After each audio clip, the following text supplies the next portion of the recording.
gospodine. Reći ću ja zaista koristim priliku da se vama kao organizatorima zahvalim što ste našli za shodno da me pozovete da kažem ono što mislim, što znam. Na kraju krajeva zašto da ne kažem i osjećam. Kada je riječ o 9. maju, ne samo kao danu praznika, nego jednoj civilizacijskoj, moram reći, pobjedi na takvom zlom kakvi su bili i fašizam i nacizam. Držim zaista da je riječ o civilizacijskoj pobjedi, 9. maj civilizacijskih praznik i sigurno je, mada istoričari kažu da nema u istoriji pitanja šta bi bilo, kad bi bilo, ali strašno i pomisliti šta bi bilo zaista da su fašizam i nacizam u tim polovinom 20. stoljeća odnijeli pobjedu. Šta bi bilo zapravo sa cijelim svijetom kad opet je došlo. Naravno, laskam i ovo što ste rekli o meni, nemojte baš pretjerivati tomu. Sigurno je da ovdje sjede mnogo mudri i mnogo pametnije glave koji bi ja sigurno imao i šta da čujem, a i da naučim. Fašizam ili nacizam, namjerno kad govorim fašizam, govorim o nacizmu, sam po sebi nema jednu, kako da kažem, generičku definiciju, odnosno postoje razlike između fašizma i nacizma, da ne ulazimo sad u sve političke, ideološke i historijske razloge zašto se kod nas domaće pojam fašizam, dok je u zapadnim, na primjer, zapadnim demokratijama mnogo više se koristi termin nacizam. Zašto je to bilo tako, kakve veze ima Staljica, kakve veze ima komunistička partija Jugoslavije, šta je veće zlo, jedno i drugo po svojoj suštini ideološki i politički zlo. Činjenica je također da postoje različitosti između fašizma i nacizma, a neki teoretičari tvrde da je fašizam zapravo državotvoran pokret bio sa svim obilježjima diktatorskog režima, ali u centru je bila država, dok je nacizam ipak nešto šire, to je ideološki, politički i državotvorni pokret nastao u Njemačkoj. Idu rasprave dotle zapravo da je stvaranje nacizma ideal bio Mussolini i fašizam.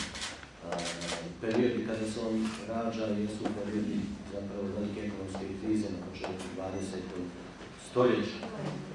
Interesantne su, dakle, razne teoretske, istorijske, političke rasprave kada je riječ o fašizmu, nacizmu, njegovom odnosu prema komunizmu, socijalizmu, prema liberalnoj demokratiji, parlamentarnoj demokratiji sa početka 20. stoljeća, kako gledati u okviru na nekim današnje konstelaciji političkih dešavanja u zapadnom demokratskom svijetu.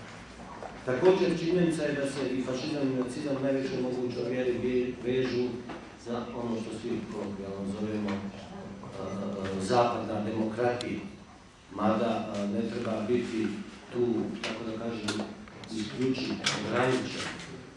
Vi slobodno kao fašističke režime možete karakterisati neke druge režime koji su isključivo u sferi takozvane zapadne demokratije.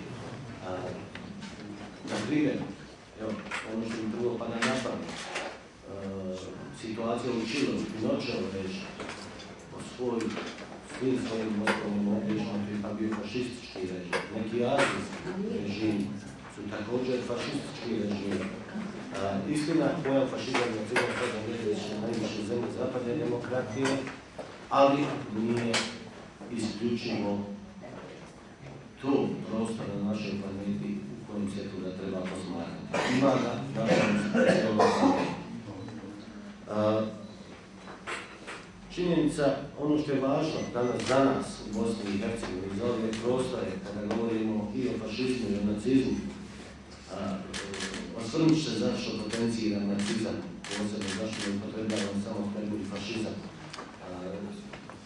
Zbog događanja u Srbiji potenciran lider nacizam i sva ona politika koja je zapravo dolazila iz Beograda, inspirisano društvom oko Dobrice Ćosića i njim sami, je zapravo prošla nacionalno-socijalistička politika, nacistička politika. Ona nije u svojoj osnovi fašistička, nego nacionalno-socijalistička politika. I zato ja sam skloniji da malo otklon pravim od ovog termina fašizam i da češće upotrebljam termin nacizam. Šta je za nas interesantno, odnosno šta je ono što nas danas dira kada je riječ i o fašizmu i o nacizmu i na šta mi moramo u Bosni i Hercegovini biti posebno osjetljivi. Od 1941. do 1945. ovdje su se dešavale velike ljudske i strašne stvari kada je riječ o borbi ljudi sa ovih prostora protiv i nacizma i fašizma. Ali, nažalost, istorijski gledamo u kratkom razmaku od 1991. ja bih rekao, krajem 1991. odnosno početkom 1992. do 1995. ovaj prostor, odnosno Bosna i Hercegovina se ponovno sudarila sa istim zlom, ali korijeni tog zla su nastali u našem susjedstvu. Nismo ni dakle bila riječ o globalnoj politici, kao što je to bilo 40. godina 20. stoljeća, nego je bila, tako da kažem, riječ o regionalnom fašizmu i nacizmu. Danas, kada posmatramo fašizam i nacizam u zapadnim demokratskim zemljama, možemo uzeti primjer Evrope, te vrle Evrope, zemalja Evropske unije, možemo reći da i dalje postoji to zlo i fašizma i nacizma i u tim zemljama, kao što postoji i na ovom prostoru. Koliko ono jako, koliko ono ograničeno demokratskim institucijama tih zemalja, da se govoriti. Koliko je tanka granica između demokratije i prava na slobodu mišljenja, govora i djelovanja političkog i fašističkog i nacističkog djelovanja, to može biti i naš subjektivni doživljaj. Dakle, da li pojedine zemlje na ispravan način reaguju kada se bore protiv tog zla. Ali ono što je interesantno, da je i fašizam i nacizam u današnjim političkim oblicima zapravo dobio jednu dodatnu. Za nacizam je pogotovo bio karakterističan antisemitizam. I on je rezultirao smrću miliona Jevreja na europskom kontinentu. Današnji moderni i fašizam i nacizam su doživjeli, tako da kažem, jednu dopunu.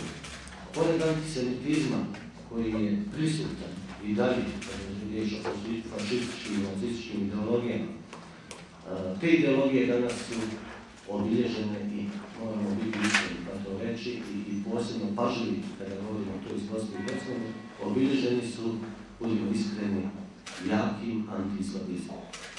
Imate tu priliku vidjeti u zemljama razvijene demokratije, obilježje fašističkih i nacističkih partija, političkih pokreta, djelovanja, pored antisemitizma koji se zadržao, danas jeste postalo i antiislamizam. Moglo bi se, naravno, sad povlačiti paralela na naše prostore i sve ono što se dešavalo u Bosni i Hercegovini krajem 20. stoljeća, ovakvim dešavanjima na ovim prostorima.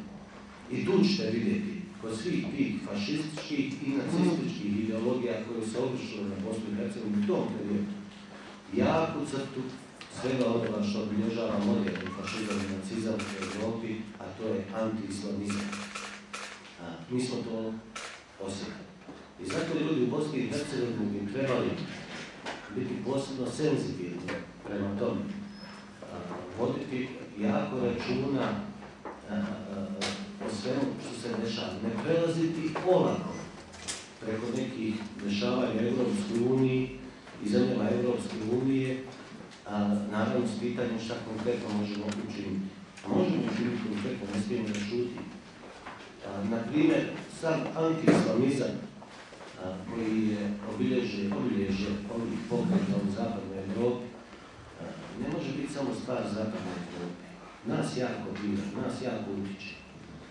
Zato je bitno da svi ljudi koji su, tako da kažem, otvorenog srca, a ne samo muslimani ili islamska vjerska zajednica, jako ustanu protiv toga.